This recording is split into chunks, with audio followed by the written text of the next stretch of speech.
اللہ الرحمن الرحیم۔ عزیز طالبات، السلام علیکم۔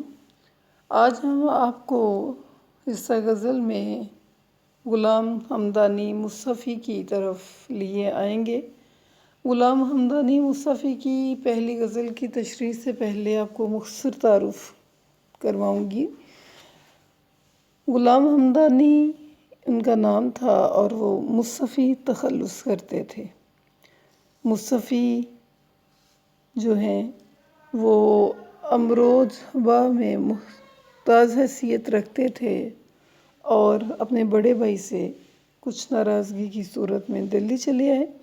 اس کے بعد انہوں نے خواجہ میر درد کی بھی خدمات حاصل کیں، لکھنؤ میں آ گئے، آصف الدولہ سے وابستہ رہے۔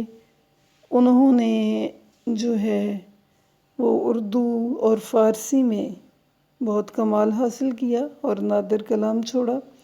ان کی تصانیف میں دیوان فارسی، تذکرہ ہندی، گویاں، تذکرہ ریاض الصفا اور رسالہ علم و عروض اور مجموعہ الفوائد یہ شامل ہیں۔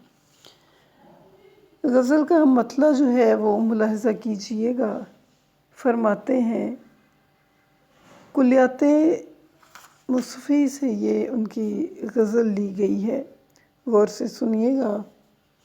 دنیا میں جب تلک کہ میں اندوہ گیں رہا، غم دل سے اور دل سے میرے غم کریں رہا، کہ جب تک میں دنیا میں رہا ایک پل بھی میرے دکھوں اور پریشانیوں کو مجھ سے دوری نہ ہوئی۔ ہر لمحہ ہر وقت میں تکالیف اور پریشانیوں میں رہا، حتیٰ کہ میرا دل اور غم دونوں ایک دوسرے سے بہت قریب رہے، ان کا چولی دامن کا ساتھ رہا اور غم سے میں نے کسی صورت بھی چھٹکارا حاصل نہ کیا، اور یہ دنیا ہے ہی غموں کا گھر، پریشانیوں کا گھر، اندوہگی، انتہائی غمناک ہو جانا قریب۔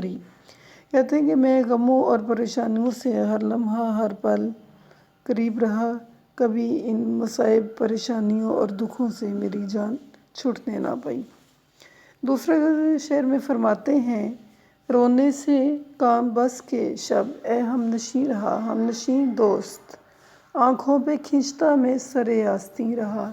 اے میرے دوست، میں تمام رات جو ہے وہ روتا رہا، ہر لمحہ میری آنکھوں سے آنسو جو ہیں وہ ساون کی جڑی کی طرح بہتے رہے، اور آنکھوں پہ کھینچتا میں سر آستین یعنی کہ اپنے بازو کا جو کونا ہے اس سے میں آنکھوں کو صاف کرتا رہا۔ یہاں شاعر نے رونے کی یا غم کی شدت کو بیان کیا ہے، اور اس کے ساتھ ہی وہ تیسرے شعر میں فرماتے ہیں، نازک مزاج تھا میں بہت اس چمن کے بیچ، جب تک رہا تو خندۂ گل سے حزیں رہا۔ نازک مزاج، بہت نازک ہونا، بہت زیادہ حساس ہونا، کہتے ہیں خندۂ گل، گل کا مسکرانا۔ کہہ رہے اس چمن میں، اس دنیا میں نے کیا دیکھا کہ جو گل، جو پھول کھلتا ہے وہ کھل کے مرجھا جاتا ہے، اس کا کھلنا اور پھر مرجھا جانا، اسی طرح انسان کا دنیا میں آنا اور اجل کے ہاتھوں لٹ جانا، یہ سب چیزوں نے مجھے غمگین، پریشان اور تکلیفوں میں مبتلا رکھا۔ چوتھا شعر سنیے گا، ہمدم جو دیکھتا ہوں تو پہلو میں دل نہیں، بیٹھا تھا اس کے پاس میرا دل وہیں رہا۔ یہ شعر سراسر عشق مجازی کی طرف اشارہ کرتا ہے، اور وہ کہتے ہیں کہ اے میرے دوست، ہمدم دوست، میں کل جب تیرے پاس بیٹھا کچھ لمحات کے لیے، تو جب میں اٹھا تو میں نے کیا دیکھا کہ میرا دل جو ہے وہ میرے پہلو میں، میرے سینے میں نہیں رہا، یعنی کہ میں دل و جان سے اپنے دوست محبوب پہ نثار ہوا اور وہ میرا دل ساتھ لے گیا۔ اب کسی پہلو، کسی جگہ بھی میرے دل کو قرار اور سکون نہیں ہے۔ پانچویں شعر کی طرف آتے ہیں، آخر کو ہو کے لالہ گل اگا نو بہار میں، خون شہید عشق نہ زیر زمیں رہا۔ آخر کو، آخر کار، عاشق کا جو خون ہے وہ آخر کا رنگ لاتا ہے، اور وہ کہہ رہے مجھے لوگوں نے مارا، ختم کر دیا اور زمین میں دفن کر کے انہوں نے سمجھا کہ ان کا کام ختم ہوا اور انہوں نے میرا کام تمام کر ڈالا، حالانکہ یہ ان کی غلط فہمی ہے۔ آخر میں نے محبت کی راہ میں شہادت پائی اور شہید ہوا، اور میرا خون دوبارہ جو ہے وہ لالے کے پھول کی سرخی کی مانند پھوٹ پڑا۔ یہاں پہ شہادت کے رتبے کو بھی انہوں نے بیان کیا ہے کہ شہید کا خون کبھی رائے گاہ نہیں جاتا، وہ ہمیشہ زندہ و سلامت ہوتا ہے۔ اللہ کریم فرماتے ہیں شہید زندہ ہے مگر تم اس کے زندگی کا اندازہ نہیں کر سکتے۔ چھٹے شعر میں فرماتے ہیں دی جان ایسے ہوش کہ اپنی حلق کو جینے کا میرے تا دم آخر یقین رہا۔ دی جان ایسے ہوش سے اپنے حلق کے خالق کو، خلق دنیا کہہ رہے، دنیا کو ہمیشہ یہ بات یاد رہے گی، ازبر رہے گی کہ میں نے اپنی جان راہ عشق میں، اللہ کی راہ میں کس طرح سے دی، حتیٰ کہ اب میں مر بھی گیا لیکن اس کے باوجود میں زندہ ہوں، میرا نام جو ہے وہ پکارا جاتا ہے اور ہر طرح سے مجھے یاد کیا جاتا ہے۔ اور اللہ کریم نے قرآن کریم میں فرمایا لا خوف علیہم ولا هم یحزنون، اور انہیں اس چیز کا کوئی ڈر اور خوف نہیں، اور وہ موت سے کبھی نہیں گھبراتے اور نہ وہ کبھی غم زدہ رہتے ہیں، بلکہ وہ خدا کے دین اور سچائی کے راستے پہ گامزن رہتے ہیں۔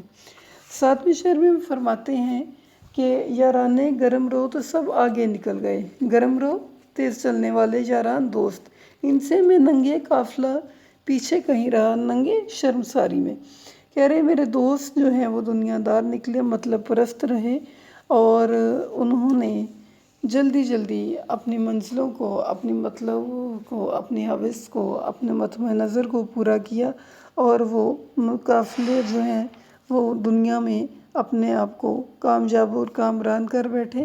چونکہ میں دنیاوی سوچ نہیں رکھتا اور رشتوں کو خود غرضی کے تناظر میں نہیں دیکھتا، لہٰذا میں شرمسار رہا اور ان سے کہیں پیچھے رہ گیا، اور میری سستی اور کاہلی یا میری بے اتنائی، بے پرواہی میرے آڑے آ گئی۔ آخری شعر یعنی کہ جو مطلع کا شعر ہے وہ غور سے سنیے گا۔ رکھوں میں روک کیوں کر دل اپنے کو مصطفی، میرے کہے میں اب تو میرا دل نہیں رہا۔ یہاں بھی انہوں نے دل کی بے کلی، بے چینی اور دل کے بے اختیار ہونے کی طرف اشارہ کیا ہے۔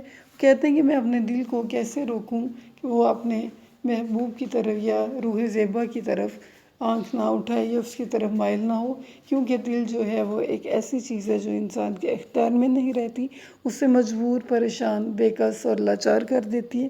کہہ رہے کہ میں اپنے دل کے ہاتھوں مجبور ہوں اور اپنے عشق کے خاطر رسوا و ذلیل ہوں، اور یہی عشق انسان کو خوار اور پریشان کر دیتا ہے۔ وہ فرماتے ہیں کہ رہ گیا اپنے گلے میں ڈال کر بہیں غریب، عید کے دن جس کو غربت میں وطن یاد آ گیا۔ عزیز طالبات، آپ نے یہ غزل سنی، اس کو لکھ کر میرے گروپ میں سینڈ کر دیجئے۔ اللہ کریم آپ سب پہ اپنا خاص فضل و کرم فرمائے اور آپ کے اوپر رحمت نازل فرمائے، آمین۔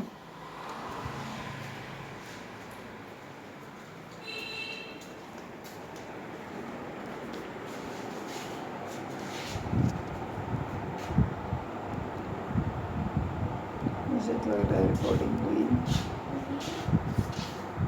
پتہ نہیں کدھر چلا گیا رافع، ریکارڈنگ تو لگتا ہوئی نا۔ ماما میرے پیسے کہاں ہیں؟ آپ نے سنبھال دیے؟ ماما میرے پیسے آپ نے سنبھال دیے نا؟ پیسے میرے سنبھال دیے ہے نا؟ پیسے میرے سنبھال دیے؟ پیسے میں نے سنبھال دیے۔ ہاں، رافع کہاں گیا؟ رافع کہاں گیا؟ رافع کہاں گیا حمزہ؟ ابھی تو دونوں یہاں تھے۔